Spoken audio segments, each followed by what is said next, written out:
there! In this presentation, we'll explore the history of distance learning, from its early days of correspondence lessons to today's immersive, tech-driven platforms. We'll also highlight the key organizations helping shape the future of online education. Let's dive in! The history begins in 1728 in the North American colonies, when Caleb Phillips advertised weekly shorthand lessons sent by mail. It was the first small step towards what we know now as distance learning. A few decades later, in 1840, we hop across the Atlantic to England, where Sir Isaac Pitman began circulating his own shorthand booklet by post. He even encouraged students to mail back their work for feedback, making this one of the earliest examples of interactive correspondence education. Still in the UK, in 1858, big things were happening in higher education, where by command of Queen Victoria, the University of London launched its external program, allowing students to earn degrees without ever stepping foot on campus. In the 1890s, correspondence courses became widespread. Students across the globe could now wait by their mailboxes for course materials. Learning truly began to cross borders.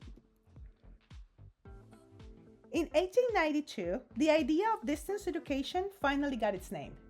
The University of Wisconsin became the first to use the term distance education, offering courses via telephone. This marked a shift in how technology began to integrate with learning. In 1922, as radio waves spread, so did educational access. Universities like Penn State and the University of Iowa began broadcasting educational programs, bringing knowledge to living rooms nationwide. Then, in 1953, came television, and with it, an audiovisual revolution in learning. Institutions began offering educational content through dedicated TV programming, adding a new audiovisual layer to remote education. By the mid-60s, phones brought even more voices into the learning space. Phone-based courses became more widely available, especially for adult learners seeking flexible options. The telephone became a lifeline to instructors.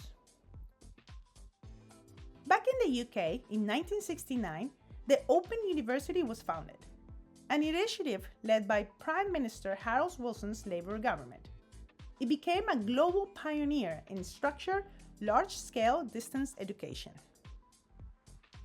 Meanwhile, on the other side of the world, the US Department of Defense launched ARPANET, the very early foundation of the Internet. A quiet revolution was beginning that would soon transform distance learning forever. In 1981, the first fully digital courses began appearing. Computer-based training programs were used in corporate and government sectors, often delivered via floppy disks or closed systems. Not long after, in 1984, Canada made history with one of the first fully online courses. The University of Toronto developed and delivered entirely through a computer network this course, marking a milestone in digital education. In 1986, the University of Phoenix became the first university to establish a fully online collegiate program, shaping what would become a model for modern online universities. And just like that, in 1989, the World Web was born, opening doors like never before. Suddenly, the flow of information became accessible to anyone with a connection, and the internet age of education began to take root. By the late 90s, online programs were gaining serious traction at major universities. Online education was no longer an experiment. It was becoming a legitimate learning path. In 1997, Blackboard launched its first learning management system, revolutionizing how colleges and universities organized and delivered online content. It quickly became one of the most widely used platforms in higher ed. Meanwhile, in 1998, a little startup called Google began changing how we search, study, and learn. research, resources, and collaboration became easier and faster than ever before. By the end of the millennium, learning tools like WebCT and Moodle started gaining traction, offering interactive features like discussion boards, quizzes, and content modules, bringing structure to the online learning experience. In the year 2000, eCollege entered the scene.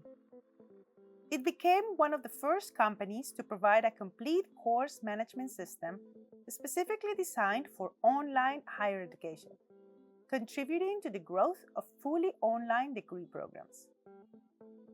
In 2001, MIT did something bold. It opened its entire curriculum to the world. Open courseware became a cornerstone in the open education movement. In the early 2000s, online enrollments skyrocketed. Colleges across the US and internationally began offering entire degrees online. In 2005, YouTube entered our lives, and suddenly, video learning became mainstream. The ability to upload and watch video content freely changed everything. Suddenly, learning wasn't limited to classrooms or textbooks. Video became a universal teaching tool, from how-tos to full lectures. Then, in 2008, the term massive open online course was first used. Canadian educators George Siemens and Stephen Downes coined the term in their groundbreaking course, Connectivism and Connective Knowledge. It opened the door to large-scale free online courses. Just a year later, tools like Edmodo and Google Apps for Education brought collaboration into the classroom. Students and teachers began working in shared docs, cloud-based slides, and discussion threads. By 2013, 1/3 of all higher education students in the US were enrolled in at least one online course. Distance learning had officially gone mainstream. In 2015, learning went mobile, fitting into pockets and reaching farther than ever. As smartphones and tablets became the primary tools for many learners, platforms like Khan Academy, Coursera, and Duolingo optimized their mobile experiences, making learning more accessible on the go, especially in underserved regions. By 2018, hybrid models emerged, blending the best of digital and in-person learning. Colleges began combining in-person instruction with rich online modules, allowing more flexibility while maintaining student engagement. Then, in 2020 came the pandemic. Everything moved online, and fast.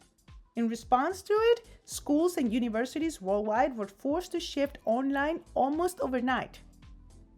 Tools like Zoom, Google Classroom, and Microsoft Teams became daily essentials, and remote learning became the default for millions. In 2021, artificial intelligence stepped in, bringing smart, adaptive learning into the mix.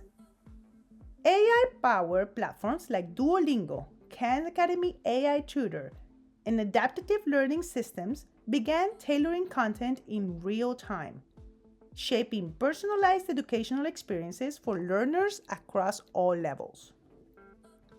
In 2023, EdTech exploded with innovations in AR and VR learning, real-time collaboration tools, and immersive platforms like Engage and Class VR.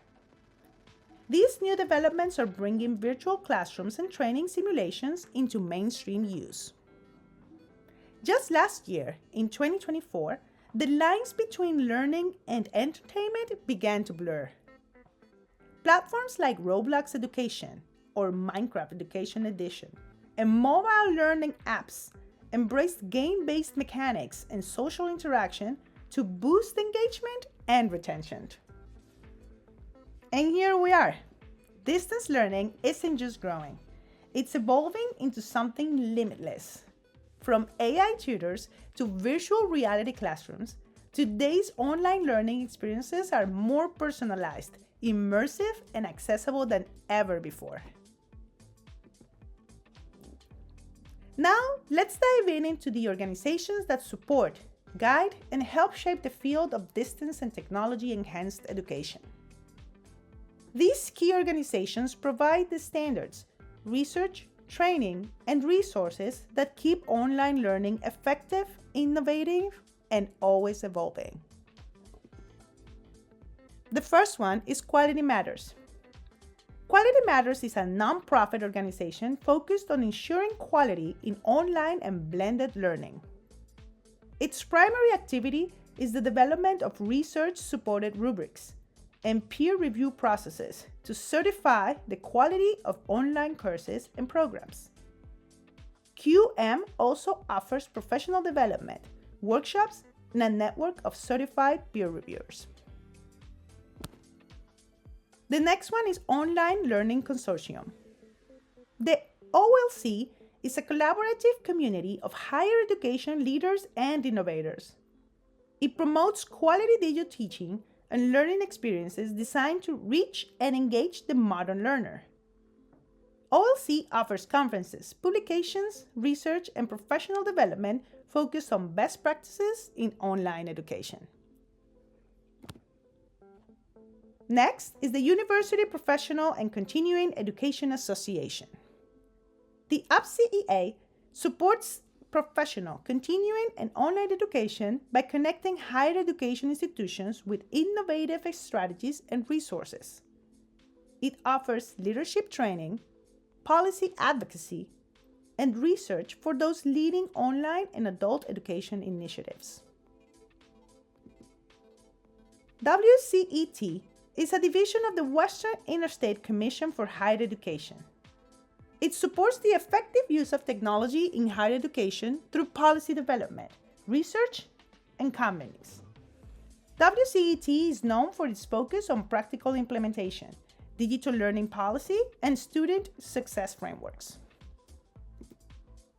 Then we have EDUCAUSE, a non-profit association whose mission is to advance higher education through the use of information technology.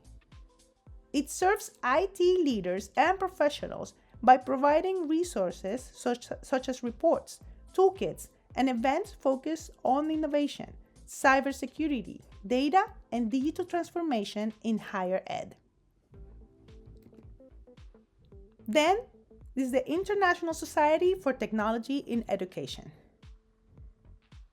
ISTE is a nonprofit organization that serves educators interested in the use of technology in education.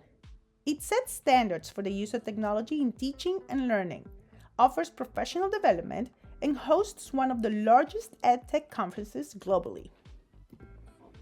Lastly, we have the Instructional Technology Council. The ITC provides leadership, information, and resources to expand and improve distance education through technology. It focuses on community colleges and supports distance learning through professional development, research, and advocacy. Since I'm not currently working within a social school district or tied to a specific state education office, I look to national organizations for support and guidance in my work. Two that are especially relevant to me are the UPCEA and the Online Learning Consortium. The UPCEA offers insight into continuing and professional education, which aligns with the kinds of learning experiences I help create. OLC provides excellent research, training, and resources focused based on quality in online education.